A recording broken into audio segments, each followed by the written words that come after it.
As CEO for nearly 25 years of Western and Southern Financial Group, John Barrett is a Cincinnati business icon. On the Business Courier front page centerpiece this week, ready to run to work.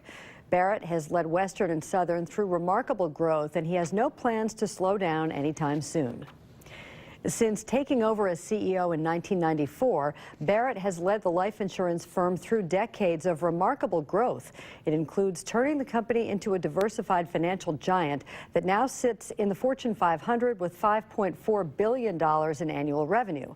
Assets have expanded fivefold since Barrett became CEO to $48 billion, and the firm now includes 3,500 employees. The company started out as a human institution serving human needs. We have not gotten away from that. Yes, we do institutional business. Yes, we do things on a grander scale. But the bulk of our business is still done with people, individual people. Not groups of people, but individual. That's fun, and that's also rewarding. Western and Southern and Barrett have also found rewards in being involved in some of the city's most significant projects, from building downtown's newest skyscraper, Great American Tower, to helping turn the ATP tennis tournament in Mason into one of the most important in the world. Business Courier reporter Steve Watkins sat down with John Barrett for a one-on-one interview. He joins Business Courier editor Rob Dahmeyer in the studio with more on what they talked about. Steve and Rob.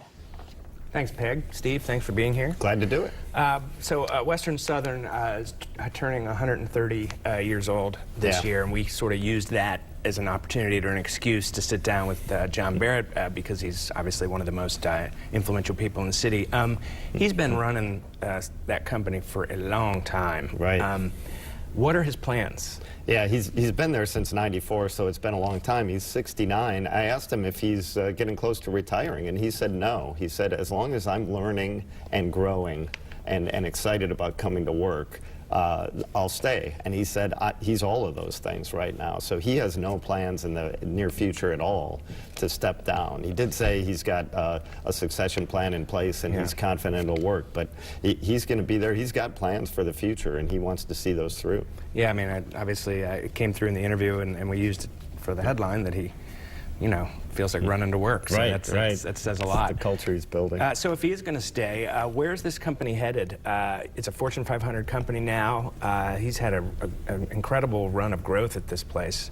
Where does Western Southern go from here? Well, he's got some pretty specific plans for growth, and he talked about acquisitions, as he calls it, partnering with other firms. Right. And Western and Southern has a lot of capital, more than most in the industry. And he said there are a lot of companies in their industry that do not have as much capital. They're going to need to partner with somebody, and he's very clear that he thinks they will be able to grow through these acquisitions or partnerships with other companies that need access to capital that Western and Southern has. So he's got some real plans to grow that company quite a bit more than it already has. So Western Southern's always been sort of involved in a lot of other things in the city. Peg mentioned the tennis tournament. So many other things, though. They're in real estate. Right. Great American Tower. Yeah, the tower.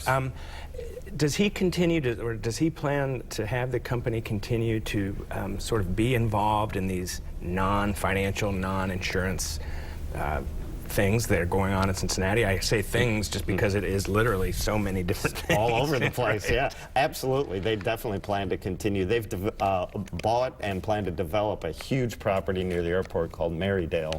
And another big thing they've got going on, they've been building hotels various places downtown, a couple on 4th Street, one in the old Anna Louise Inn right next to Lytle Park. Right. And they've got really big plans to develop a lot of things in Lytle Park. They're going to move the Abe Lincoln statue. They're going to put a running/walking track in there, and they're going to do a lot of plantings and things like that. Also with their headquarters, he said they want to expand around their 4th and Broadway campus, but he said in 5 years you won't even recognize that area. So they've got a lot of plans. Well, thanks for coming in. It's a really good interview. It's we sort of left it as a Q&A, so check it out. Thank you for coming in. Absolutely. Back to you. Thanks, gentlemen. Great cover story.